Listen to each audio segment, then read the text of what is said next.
содиров Ризвон Мардонович яке аз чеҳраҳои разилтарини наҳзатӣ дар солҳои ҷанги шаҳрвандӣ буд ки бо гаравгонгирию ваҳшонияти хоси худ миёни дигар ҳаммаслакони хунхори наҳзатӣ ҳамчун қомандони сарсахту бераҳм маъруфият дошт. соли 1992 Ризвон Содиров як гурӯҳи 10-15 нафараро дар атрофаш муттаҳид карда дар водии Рашт шурӯъ ба бедодгариҳои мусаллаҳона кард.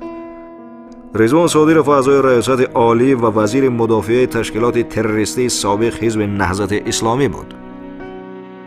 гурӯҳи террористии ҳизби наҳзати исломӣ бо сардории Ризвон Содиров ва бародари ӯ Баҳром Содиров аз дасти ҳамин қотилон дар деҳае ки ман зиндагӣ мекунам қабристон пайдо шуд. дар як давраи кӯтоҳ аз деҳаи ғарби боло, деҳаи бедаг, деҳаи алқарб ки ба якдигар дар як ҳудуди як ҷамоатанд, садҳо нафар ҷавонмардон ба қатл расонда шуданд. ман ҳамчун сарвари муассиса 5 омӯзгор ва 28 хонандаи худро дар як рӯз бой додам ки ин бисёр аламовар аст.